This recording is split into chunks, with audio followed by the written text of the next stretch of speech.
Bismillahirrahmanirrahim. Assalamualaikum warahmatullahi wabarakatuh.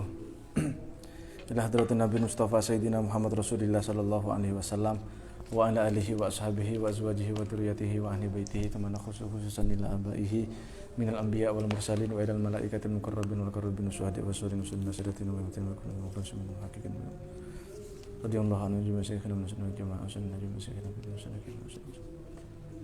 sunnah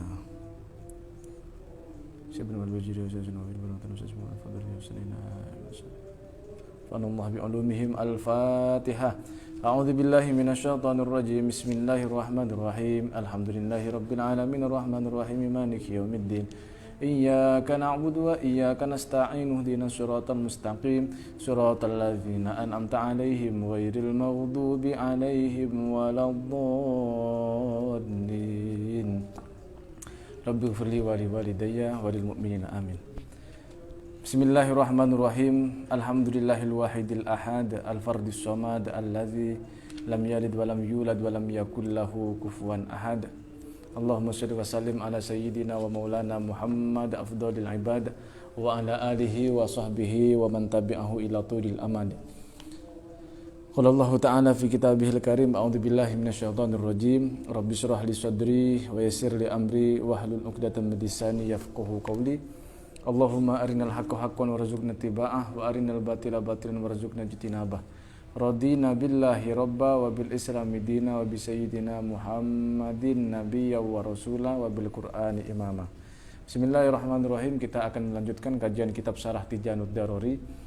Kitab ini merupakan penjelasan dari kitab Risalah Al-Bajuri atau makalah yang ditulis oleh Imam Al-Bajuri fi ilmi tauhid dalam menjelaskan tentang ilmu akidah atau ilmu tauhid, yang mana kitab Syarah Tijanud Daruri ini merupakan kitab karangan Syekh Nawawi bin Umar Al-Bantani.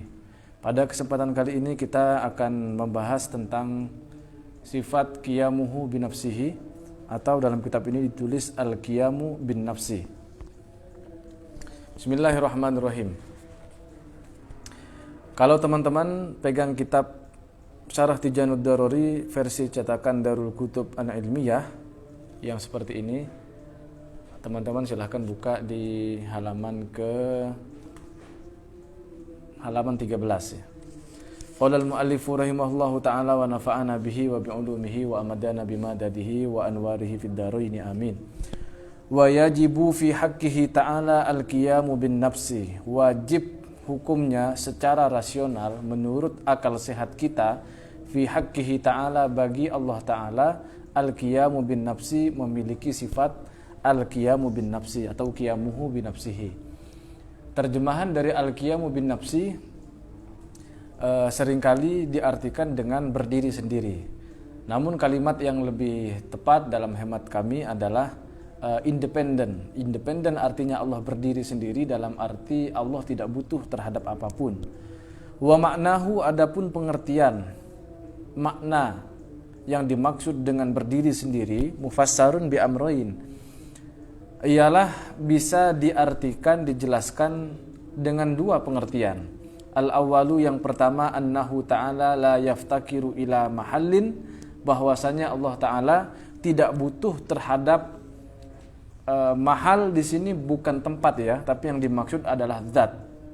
Jadi la yaftakiru ila mahallin, Allah Subhanahu wa Ta'ala tidak butuh terhadap zat yaqumu bihi, sehingga Allah bisa eksis, bisa wujud, bisa mengada pada zat tersebut. Kemudian pengertian yang kedua, wasani annahu ta'ala la yahtaju ila mukhassisin, Allah Subhanahu wa Ta'ala tidak butuh terhadap mukhassis. Apa yang dimaksud mukhassis? Ai mujidin. Yang dimaksud dengan mukhassis adalah pencipta. Nah, jadi al-qiyamu bin nafsi atau sifat qiyamuhu bin nafsihi, Allah berdiri sendiri atau Allah itu independen. Ini ada dua pengertian. Pengertian yang pertama adalah Allah tidak butuh terhadap zat. Kemudian yang kedua, pengertian yang kedua dari al-qiyamu bin nafsi atau qiyamuhu bin nafsihi adalah Allah tidak butuh terhadap pencipta. Wa hadza tsani, adapun pengertian yang kedua ini, yakni Allah tidak butuh terhadap pencipta, wa in kana yastaghni anhu bil qidami la yakfi fihi al istighna. Konteks dari penjelasan yang kedua ini, sekalipun sudah kita jelaskan di dalam sifat qidam bahwa Allah tidak butuh terhadap pencipta, hal tersebut dikhawatirkan tidak cukup jelas bagi sebagian kalangan. Li'anna khatrul jahli fi hadzal fanni 'azimun, karena resiko tidak mengetahui pembahasan tentang ketidakbutuhannya Allah terhadap segala sesuatu, resikonya itu azimun, besar sekali. Fala budda fihi minat tasrihi bil aqaidi, maka dalam pembahasan ini butuh penjelasan yang bernas bil aqaidi tentang ilmu akidah ini. Nah, pentingnya pembahasan sifat qiyamu binafsi, al-qiyamu binafsi atau qiyamuhu binafsihi dalam pengertian yang kedua, yakni Allah tidak butuh terhadap pencipta, perlu diulas kembali dalam pembahasan al-qiyamu binafsi ini, sekalipun sudah dibahas sebelumnya di dalam pembahasan sifat qidam. Jadi qidam itu menunjukkan bahwa Allah itu terdahulu. Terdahulu artinya Allah itu tidak diciptakan. Kenapa tidak diciptakan? Karena Allah selalu ada. Nah, hal ini menunjukkan bahwa Allah itu karena dia selalu ada, maka otomatis Allah tidak butuh terhadap pencipta. Namun, pembahasan itu khawatir belum cukup oleh sebagian kalangan.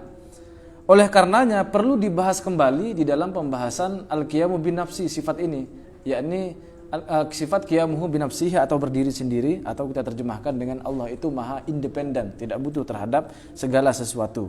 Karena khawatir orang-orang belum cukup puas dengan pembahasan sifat qidam kemarin, maka akan diulas lagi bukti-bukti bahwa Allah itu tidak butuh terhadap pencipta. Wadidduhu, adapun antonim, lawan daripada sifat qiyamuhu binafsihi adalah al-ihtiyaju ila mahalli wal mukhassis. Allah tidak butuh terhadap zat dan Allah tidak butuh terhadap pencipta. Al-ihtiyaju ilal mahalli wal mukhassis, Allah itu butuh terhadap zat dan pencipta. Jadi lawan dari qiyamuhu binafsihi adalah ihtiyaju li ghairihi. Biasanya begitu kan?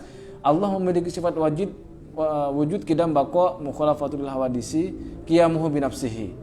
Lawannya adam, hudus, fana, mumatsalatul hawadis, kemudian ihtiyaju li ghairihi. Lawan dari qiyamuhu binafsihi, Allah tidak butuh dengan yang lain. Lawannya adalah ihtiyaju ila ghairihi, Allah itu butuh terhadap segala sesuatu. Itu lawan daripada sifat qiyamuhu binafsihi. Di sini dijelaskan menggunakan istilah al-ihtiyaju ilal mahalli wal mukhassis. Allah butuh terhadap zat dan pencipta. Ini lawannya ya. Ini lawannya atau antonimnya dari qiyamuhu binafsihi. Wad dalilu ala dzalika, adapun bukti terhadap hal tersebut, apa tersebut itu yang dimaksud? Ai al-qiyamu bin nafsi, al-qiyami bin nafsi, yakni bukti bahwa Allah itu memiliki sifat al-qiyamu bin nafsi, Allah itu independen. Apa buktinya? Annahu law ihtaja ila mahallin, seandainya Allah Subhanahu wa taala butuh terhadap zat, terhadap tempat di sini yang dimaksud adalah zat. Dari mana kita ketahui bahwa mahal yang biasanya di sini diartikan dengan tempat itu maknanya adalah zat? Karena di sini dijelaskan ai zatin, yang dimaksud dengan mahal tempat di situ adalah zat. Nah, maka kita terjemahkan ihtaja ila mahallin, yang dimaksud adalah Allah itu butuh terhadap zat. Seandainya Allah butuh terhadap zat, taqumu biha, agar Allah bisa eksis, bisa berada pada zat tersebut, lakana sifatan, maka dengan demikian Allah kita anggap sebagai sifat. Ai li'annahu la yahtaju ila mahallin yaqumu bihi illa sifah. Karena tidak ada sesuatu yang butuh terhadap zat untuk dia mengada kecuali dia adalah sifat. Pertama, Allah memiliki sifat qiyamuhu binafsihi. Yang dimaksud dengan qiyamuhu binafsihi, yang pertama, dalam pengertian pertama adalah Allah itu tidak butuh terhadap zat. Kenapa Allah tidak butuh terhadap zat? Karena kalau Allah butuh terhadap zat, itu berarti Allah itu sifat. Kenapa kita katakan sifat? Karena yang butuh terhadap zat adalah sifat.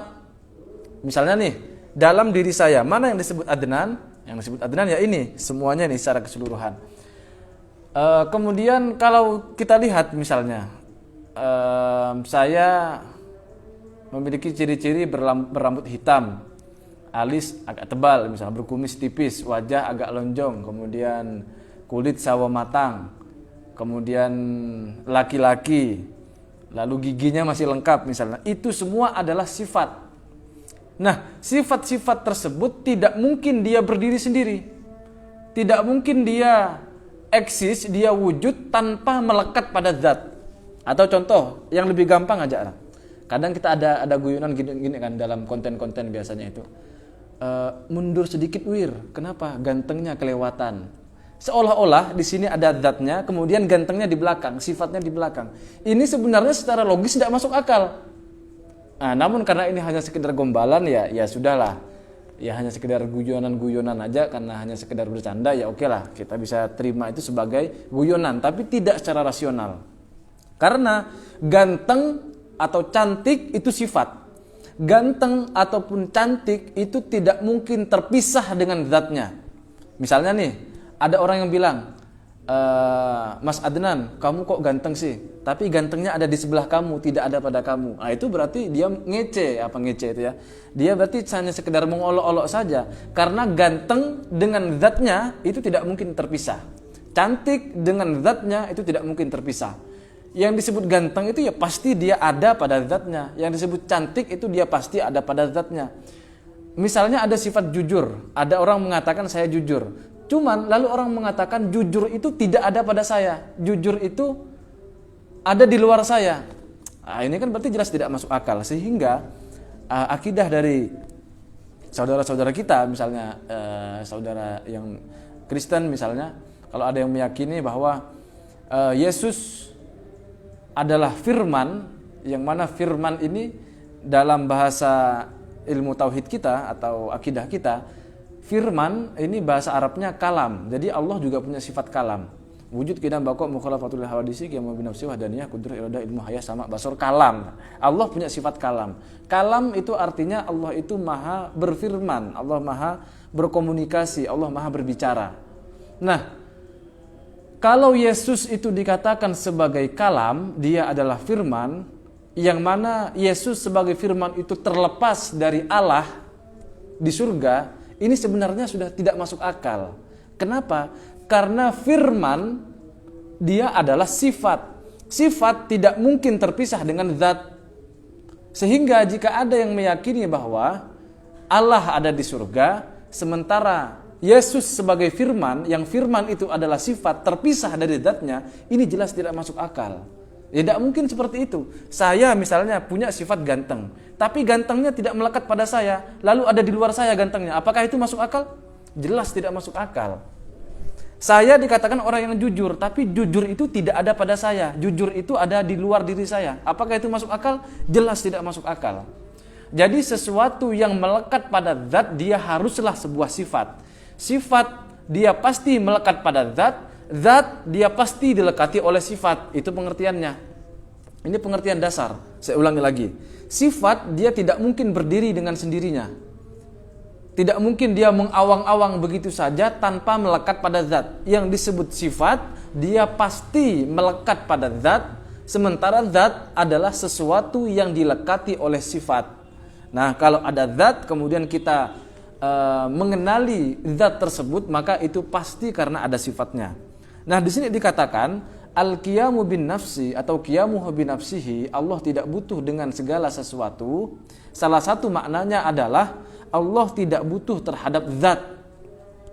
Kenapa Allah tidak butuh terhadap zat? Karena Allah bukanlah sifat. Kalau Allah dikatakan sifat, baru sah dikatakan Allah itu melekat pada zat. Tapi faktanya kan tidak begitu.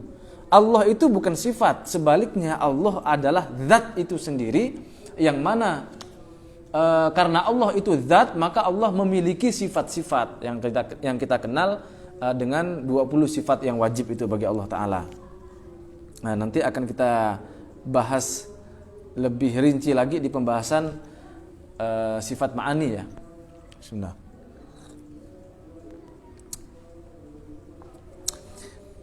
Idz adzatu la tahtaju ila dzatin taqumu biha. Karena zat itu tidak butuh terhadap zat lain untuk dia bisa mengada. Yang namanya zat, dia tidak butuh dengan zat yang lain untuk dia bisa eksis. Yang butuh terhadap zat adalah sifat. Wa kaunuhu sifatan muhalun. Sementara jika Allah kita anggap sebagai sifat, itu jelas mustahil. Apa buktinya kalau itu mustahil? Id lau kana sifatan, karena seandainya jika Allah itu merupakan sifat, lam yattasif bisifatil ma'ani walal ma'nawiyati. Seandainya Allah itu sifat, maka otomatis Allah itu tidak bisa disifati dengan sifat-sifat ma'ani dan sifat-sifat ma'nawiyah. Apa itu sifat ma'ani dan apa itu sifat ma'nawiyah? Sifat ma'ani ini contohnya seperti kudroh, irodah, ilmu, hayah, sama, basur, kalam. 7 itu yang disebut dengan sifat ma'ani. Kemudian sifat ma'nawiyah itu contohnya apa? Qadiron, muridan, aliman, hayyan, sami'an, basiron, mutakalliman. Ada 7 juga. Nah, itu yang disebut dengan sifat ma'ani dan sifat ma'nawiyah. Untuk lebih jelasnya nanti apa itu sifat ma'ani dan apa itu sifat ma'nawiyah akan kita jelaskan di pembahasan sifat ma'ani nanti, mulai dari pembahasan sifat kudroh. Sekarang hanya sepintas saja lah dulu supaya tidak terlalu panjang pembahasannya ya. Kita ulangi lagi. Apa buktinya bahwa Allah itu bukanlah sifat? Mustahil jika kita anggap Tuhan itu sebagai sifat. Alasannya apa? Idlau kana sifatan lam yattasif bisifatil ma'ani walal ma'nawiyah. Seandainya Allah itu kita anggap sebagai sifat, maka otomatis sudah barang tentu pasti dan niscaya Allah itu tidak bisa disifati dengan sifat-sifat ma'ani dan tidak pula bisa disifati dengan sifat-sifat ma'nawiyah. Wahia wajibatul qiyami bihi ta'ala lil adillati ala dzalika. Akan tetapi di sisi lain wajib bagi Allah Subhanahu wa taala memiliki sifat-sifat ma'ani dan sifat-sifat ma'nawiyah, karena ada banyak sekali dalil-dalil, bukti-bukti yang menunjukkan bahwa Allah itu punya sifat ma'ani dan Allah punya sifat ma'nawiyah. Fa'adamu ittisofihi bidzalika batilun. Dengan demikian, jika kita katakan bahwa Allah tidak disifati dengan sifat ma'ani ataupun sifat ma'nawiyah, ini jelas batil. Otomatis karena Allah itu dilekati dengan sifat ma'ani, dalam tanda kutip ya, dilekati itu, karena Allah itu punya sifat ma'ani dan punya sifat ma'nawiyah, otomatis karena Allah dilekati oleh sifat itu, Allah itu memiliki sifat-sifat itu, otomatis Allah sendiri bukan sifat, tapi Allah adalah zat. Dengan demikian jelas ya, fabatola ma adda ilaihi wa huwa iftiqaruhu ilal mahalli. Dengan demikian jelaslah batal anggapan bahwa Allah itu butuh terhadap zat. Kenapa Allah tidak butuh terhadap zat? Karena Allah adalah zat itu sendiri. Allah bukanlah sifat, yang mana sifat itu pasti butuh pada zat. Sekali lagi, Allah bukan sifat, tapi Allah adalah zat. Kalau Allah dianggap sebagai sifat, maka sifat itu pasti melekat pada zat. Tapi Allah bukan sifat, berarti Allah zat. Nanti ada pembahasan menarik begini. Gimana tuh bunyinya ya? Allah ini memang dia bukan sifat. Allah itu zat. Tapi yang disebut dengan zat ini tidak mungkin terpisah dengan sifatnya. Dikatakan bahwa mafhumus sifah la tanfasilu abadan anid zat. Sebelum ke sana, mafhumus sifah tukhalif an mafhumiz zat. Konsepsi, anggapan atau pemahaman tentang sifat itu tidak mungkin terpisah dengan zatnya. Yang mana kalau ada sifat pasti ada zatnya. Kalau ada zat, dia pasti ada bersamaan dengan sifatnya. Tidak mungkin sifat itu terpisah, terlepas sama sekali dengan zatnya. Saya ulangi karena ini baru banyak yang bergabung ya. Saya ulangi seperti misalnya saya punya sifat ganteng, misalnya nih. Lalu ada yang mengatakan bahwa mundur sedikit Mas Adnan, kenapa? Gantengnya kelewatan. Itu mengasumsikan bahwa seolah-olah saya sebagai zat ada di sini, kemudian ganteng saya kelewatan ada di belakang. Masuk akal enggak? Ganteng terlepas dari zatnya. Ini jelas tidak masuk akal, tidak mungkin begitu itu. Lalu ada di mana gantengnya? Apa dia terbang begitu saja sendirian? Ini kan tidak mungkin. Ganteng sebagai sifat pasti melekat pada zatnya. Atau saya nih sebagai zat, saya sebagai zat pasti bersamaan melekat pada diri saya sifat-sifat saya. Saya punya sifat-sifat seperti berkulit sawo matang misalnya atau agak kuning, kemudian rambut hitam, berkacamata, laki-laki, kemudian ganteng misalnya karena laki-laki ya, dan lain-lain. Itu kan semuanya sifat. Masuk akalkah kira-kira kalau sifat-sifat itu tidak melekat pada diri saya, tidak ada bersamaan dengan zat saya? Masuk akal tak kira-kira?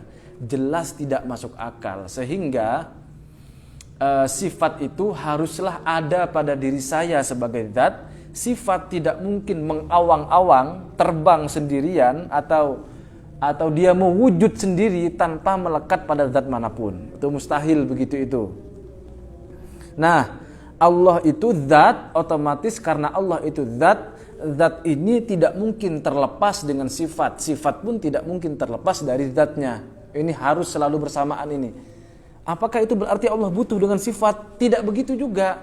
Karena yang disebut Allah itu adalah zat, zatnya itu Allah. Yang mana zat ini la tanfasilu abadan anid zat.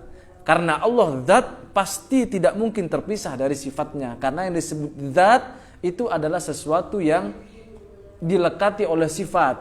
Yang disebut dengan sifat adalah sesuatu yang melekat pada zat. Begitu.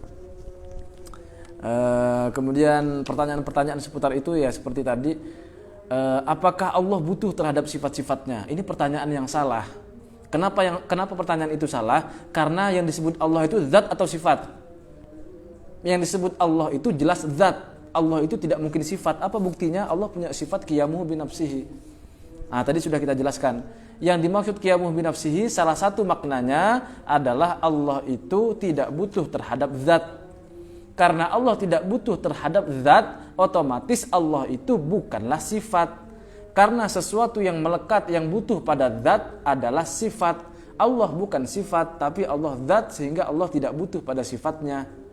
Tapi dengan demikian apakah bisa Allah itu menghilangkan sifat-sifatnya? Jelas tidak bisa, karena ini adalah kewajiban. Di mana ada zat itu pasti ada sifat-sifatnya, tidak mungkin terpisah. Netizen atau jamaah sekalian yang ada di rumah, kalau mau ada yang bertanya, terutama di akun NU Khatulistiwa ini, silahkan boleh berkomentar ya. Nanti ya kalau bisa kita jawab, ya kita bantu jawab. Kalau belum bisa saat ini ya nanti kita carikan jawabannya. Kemudian wa idza batala iftiqaruhu sabata istighna'uhu anhu wa huwa al-matlub.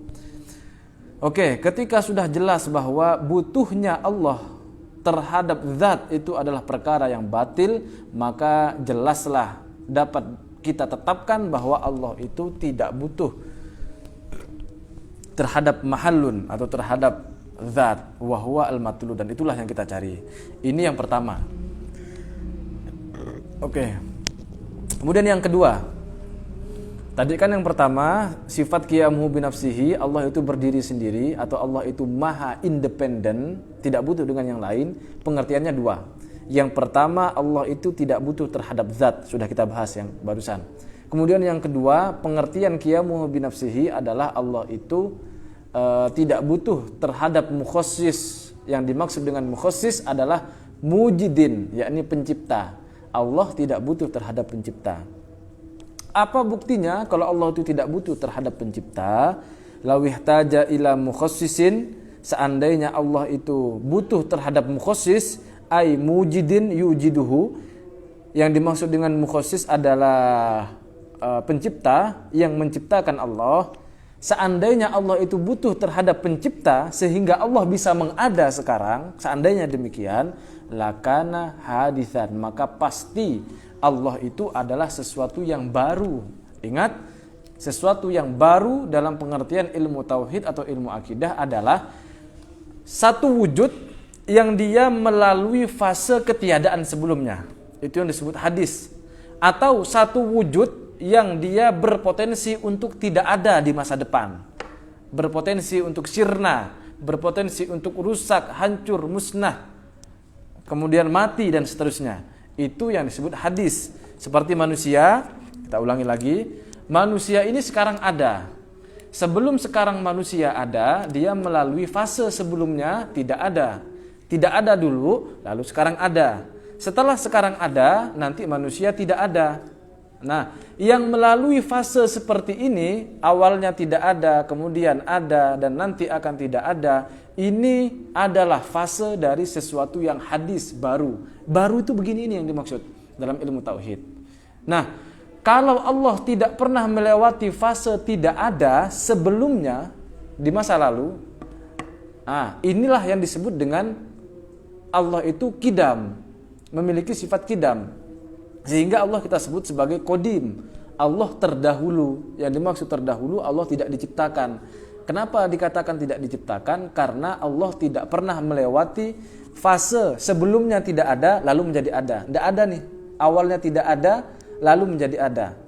Ini tidak ada proses begini. Lalu apakah suatu saat Allah akan tidak ada? Ini juga tidak mungkin Allah mengalami fase ini.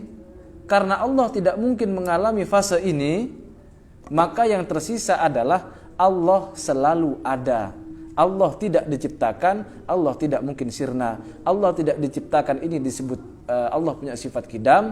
Allah disebut tidak pernah akan sirna di masa yang akan datang. Itu karena Allah memiliki sifat bako atau kekal. Nah, yang memiliki proses seperti tadi, awalnya tidak ada, sekarang diciptakan sehingga menjadi ada, lalu nanti akan tidak ada lagi, yang begini ini disebut hadisun atau baru dalam pengertian ilmu akidah. Seandainya Allah itu butuh terhadap pencipta, lakana hadisan, maka otomatis jelas pasti Allah itu adalah sesuatu yang baru dengan demikian. Li'annahu la yahtaju ila dzalika illal hadithu, karena tidak ada yang butuh terhadap pencipta kecuali dia adalah sesuatu yang baru. Kayak kita nih, kita awalnya tidak ada, sekarang menjadi ada. Loh, kok sekarang bisa ada? Berarti ada penciptanya, pasti butuh terhadap pencipta. Dengan demikian, id al-qadim la yahtaju lahu. Sebab sesuatu yang kodim, Allah itu zat yang kodim, dia tidak diciptakan, itu jelas tidak butuh dengan demikian terhadap pencipta. Wa kaunuhu hadisan muhalun. Dengan demikian keberadaan Allah, jika kita asumsikan, jika kita anggap bahwa Allah itu adalah sesuatu yang hadis, Allah itu baru, Allah itu diciptakan, muhalun, jelas mustahil, tidak masuk menurut akal kita. Menurut akal rasional kita tidak masuk akal. Bukan doktrin ini ya, tapi menurut pertimbangan rasional kita jelas tidak masuk akal. Apa buktinya? Li'annahu qad sabaqa wujubu wujudihi wa qidamihi wa baqaihi dzatan wa sifatin. Karena sudah kita jelaskan dalam pertemuan-pertemuan yang lalu, di pertemuan kedua, ketiga, dan keempat, sekarang pertemuan yang kelima ya, bahwa Allah itu wajib memiliki sifat wujud, qidam, dan baqa. Baik itu yang wujud, qidam, dan baqa zatnya ataupun sifat-sifatnya. Dengan demikian, karena Allah itu jelas wujudnya, jelas qidamnya, dan jelas baqanya, maka jelas Allah itu bukanlah perkara yang hadis, bukan perkara yang baru. Allah itu tidak diciptakan.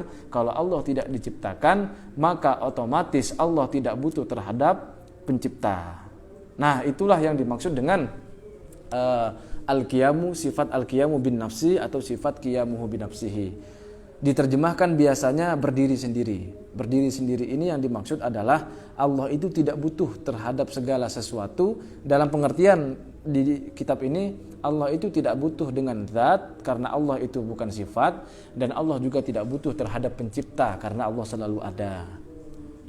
Itu pembahasan yang inti dalam kitab ini. Titik sampai di situ. Kemudian tidak hanya di situ sebenarnya. Saya mau kitab Kifayatul Awam tadi ya. Disebutkan dalam kitab Kifayatul Awam begini. Fasabata annahu ta'ala. Teman-teman kalau punya kitab Kifayatul Awam yang ini saya pegang syarahnya, Tahqiqul Maqam, versi cetakan Darul Kutub Al-Islamiyah, silahkan buka di halaman 68 sampai 69. Di sini dijelaskan begini. Fathabata annahu ta'ala wa huwa al-ghani fathabata annahu ta'ala huwal ghani. Dengan demikian jelaslah bahwa atau ditetapkanlah bahwa Allah Ta'ala itu adalah zat yang al-ghani. Al-ghani ini artinya seringkali diartikan kaya, Allah yang maha kaya. Tapi yang dimaksud kayanya Allah adalah al-ghaniyul mutlak. Kayanya Allah adalah kaya yang mutlak. Yang dimaksud kaya itu hakikatnya adalah tidak butuh pada segala sesuatu. Itu yang dimaksud dengan kaya. Jadi kaya ini bukan dalam pengertian harta. Kaya dalam istilah al-ghani itu bukan dalam pengertian harta. Tapi al-ghani yang dimaksud adalah Allah itu tidak butuh terhadap sesuatu, bahkan kayanya Allah atau ketidakbutuhan Allah pada segala sesuatu itu secara mutlak. Ai ghaniyun an kulli syai'. Allah itu tidak butuh terhadap segala sesuatu. Wa amma ghaniyul khalqi, sementara kayanya makhluk seperti kita ini, fahuwa ghaniyun muqayyadun. Kayanya manusia itu adalah kaya yang terbatas, kaya yang bersyarat. Ai an syai'in duna syai'.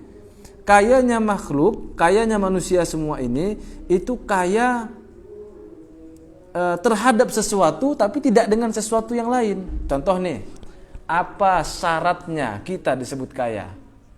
Apakah cukup yang disebut kaya itu oleh orang-orang ya? Misalnya hanya sekedar cerdas? Tidak. Kaya itu dalam pengertian orang-orang ya banyak hartanya. Jadi orang untuk disebut kaya, makhluk untuk disebut kaya, dia justru butuh dengan harta. Saya ulangi, manusia atau makhluk untuk disebut kaya, dia justru butuh dengan harta. Kalau dia punya harta, baru dia bisa disebut sebagai orang yang kaya. Tapi Allah untuk disebut kaya, justru Allah tidak butuh dengan segala sesuatu. Allah disebut kaya karena Allah memang tidak perlu semuanya. Allah tidak butuh. Allah itu qiyamuhu binafsihi. Nah, berdiri sendiri, Allah itu independen. Jadi di sini jelas perbedaannya. Disitulah makna Allah itu al-ghani, Allah itu maha kaya. Yang dimaksud maha kaya bukan dalam pengertian materi, bukan dalam pengertian uang ataupun harta, tapi yang dimaksud Allah itu maha kaya adalah Allah tidak butuh terhadap segala sesuatu. Lawan dari al-ghani adalah al-fakir. Al-fakir ini artinya ya fakir, miskin ya. Fakir ini secara bahasa artinya adalah butuh. Makanya orang-orang guru-guru kita kadang membahasakan, menyebut dirinya sendiri sebagai al-fakir. Al-fakir ingin bertanya guru misalnya. Yang dimaksud al-fakir itu saya yang butuh ini, begitu maksudnya. Saya yang tidak punya apa-apa ini saya mau bertanya. Nah, gitu. Itu istilah al-fakir. Al-fakir lawan dari al-ghani. Al-ghani itu tidak butuh terhadap segala sesuatu. Kalau al-fakir itu butuh segala sesuatu. Oke. Kemarin juga sudah kita jelaskan. Mungkin masih ada yang baru bergabung di kajian ini. Kemarin kita ada jelaskan begini. Bahkan Allah itu tidak butuh dengan ibadah-ibadah kita ini. Allah tidak butuh dengan sholat kita.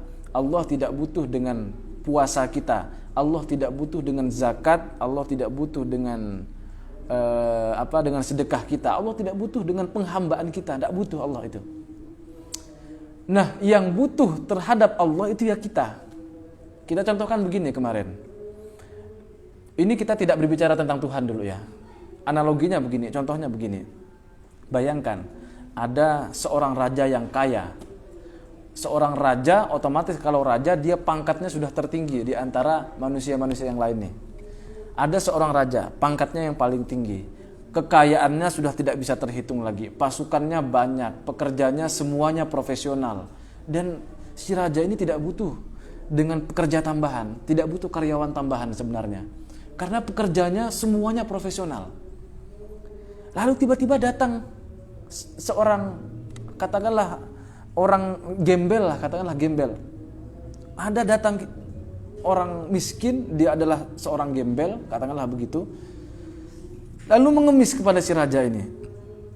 Tolonglah raja, saya dikasih pekerjaan.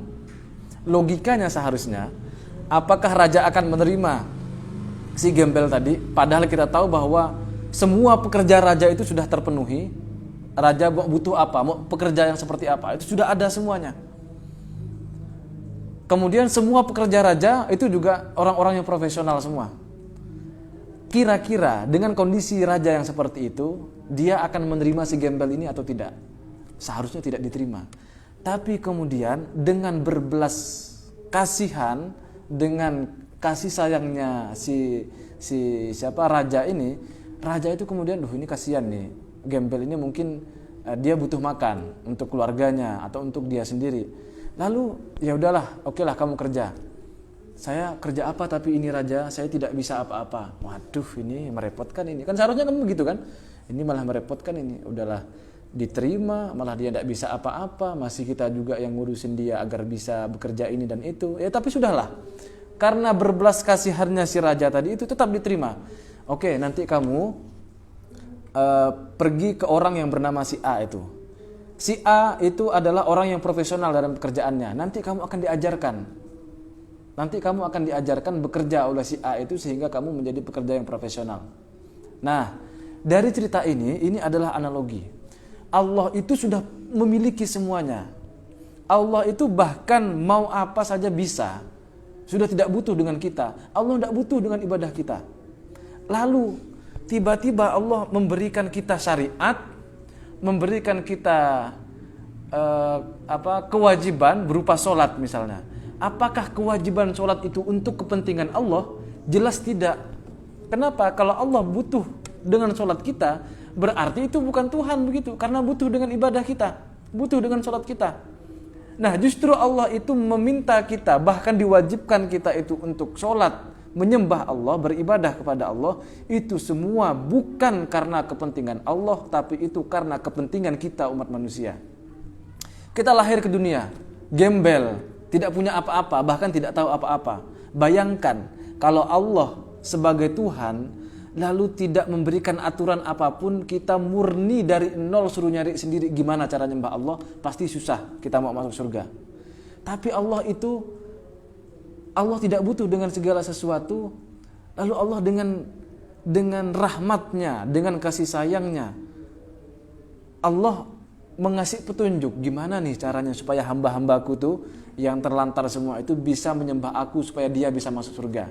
Supaya dia bisa masuk surga. Gimana caranya? Allah utuslah seorang Rasul. Nah, Rasul ini pembawa syariat. Dia yang menyampaikan undang-undang. Gimana caranya nyembah Allah, bagaimana caranya sholat, bagaimana cara menunaikan puasa, ataupun menunaikan zakat, dan seterusnya. Yang itu adalah cara-cara yang sudah ditentukan oleh syariat. Bagaimana caranya kita menghamba kepada Allah. Nah, jadi itu semua sebenarnya demi kepentingan kita. Demi kepentingan kita. Kalau kita tidak mau sholat, ya silahkan, terserah, Allah tidak rugi. Makanya kalau ada, beberapa hari yang lalu juga saya ada nonton videonya Sujiwo Tejo itu, yang dia bertanya ke Ustadz Dasat Latif, coba yakinkan saya untuk sholat. Kalau saya jadi Ustadz Dasat Latif, saya akan bilang, tidak usah sholat kamu, Allah tidak penting, Allah tidak butuh dengan kamu tidak penting bagi Allah. Udah tidak usah sholat. Saya justru akan bilang seperti itu. Kamu mau sholat ataupun tidak, Allah tidak butuh dengan kamu justru yang rugi. Kenapa? Allah sudah memberikan rahmat, jalan yang gampang sekali, tinggal buka kitab. Tidak punya kitab Pak Ustadz, gimana caranya supaya saya bisa ngaji ini? Beli kota, buka HP-nya, masuk ke channel NU Katulistiwa, ada di situ kajian fikih pemula, ada. Saya tidak tahu akidah Pak Ustadz, gimana nih caranya untuk belajar? Tinggal buka NU Katulistiwa, ada kajian akidah untuk pemula. Itu kan sudah gampang. Hanya modal kuota saja. Lalu orang malas belajar. Ini berbahaya. Ya, semoga Allah lagi-lagi dengan rahmatnya tetap akan menerima ibadah-ibadah kita sekalipun penuh dengan kepalsuan. Sebagaimana kata Maulana Jalaluddin Rumi, beliau pernah mengatakan bahwa tetap persembahkanlah ibadah dan doa-doamu itu, sekalipun dalam ibadah dan doamu itu penuh dengan kepalsuan, kering, dan bahkan tanpa keyakinan. Kadang kita doakan sekedar amin. Hanya sekedar begitu aja kan. Sholat kita itu karena kita hafal bacaan-bacaan sholat, sacet selesai. Hadir enggak Tuhan itu dalam hati kita? Kita menghadirkan Allah enggak? Lalu tiba-tiba kita berharap surga dari itu, ini kan agak naif sebenarnya. Tapi ya sudahlah. Sekalipun ibadah kita itu tanpa keyakinan, ibadah kita itu kering, bahkan ibadah kita itu banyak kepalsuan-kepalsuan, kata Maulana Jalaluddin Rumi, tetap saja persembahkan. Karena Allah dengan cinta kasihnya akan tetap menerima mata uang palsumu. Seolah-olah kita ini sedang berjual beli dengan Allah. Kita seolah-olah punya uang nih. Punya uang untuk masuk surga. Ternyata setelah dicek, uang kita ini apa? Ibadah. Uang kita ini amal. Uang ini sedekah-sedekah kita.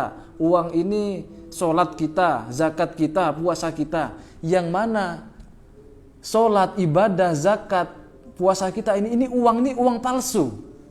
Kita sholat itu seringkali sholatnya palsu. Karena butuh dipuji. Karena kita sholat itu minimal bukan karena mengharap ridhonya Allah.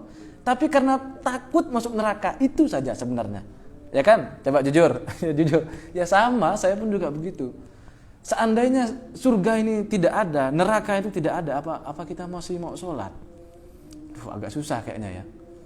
Nah dengan demikian kemungkinan terbesar ibadah kita ini ibadah yang palsu sebenarnya. Karena kita bukan karena cinta dengan Allah, bukan kita betul-betul mau menghamba, tapi karena kita takut masuk neraka. Berarti itu kepentingan itu kita sudah memenuhi keinginan Allah, atau itu hanya motifnya kepentingan kita sendiri supaya kita selamat. Ini kan karena kepentingan kita sendiri supaya kita selamat gitu loh. Berarti ibadah-ibadah kita ini banyak yang palsu. Tapi ya sudahlah, kata Maulana Jalaluddin Rumi, tetap persembahkanlah ibadah dan doa-doamu itu sekalipun kering, tanpa keyakinan dan penuh dengan kepalsuan. Karena Allah Subhanahu wa ta'ala dengan cinta kasihnya tetap akan menerima mata uang palsumu. Ya semoga ibadah-ibadah kita yang palsu, yang penuh dengan pura-pura, yang kadang cuman sekedar agak kurang ajar juga. Kadang begini ya, ada orang rajin dia baca surah Waqiah setelah sholat subuh. Ketika ditanya, kenapa kamu istiqomah baca surat Waqiah? Karena fadilahnya supaya kaya. Ya. Kemudian, kenapa kamu istiqomah sholat duha? Ya karena sholat duha ini memperlancar rezeki. Betul ya? Kok semua motif ibadahnya kok malah materi, malah uang, malah harta? Mana motifnya untuk Allah itu? Yang lillahi ta'ala katanya niatnya itu. Lillahi ta'ala katanya kan gitu.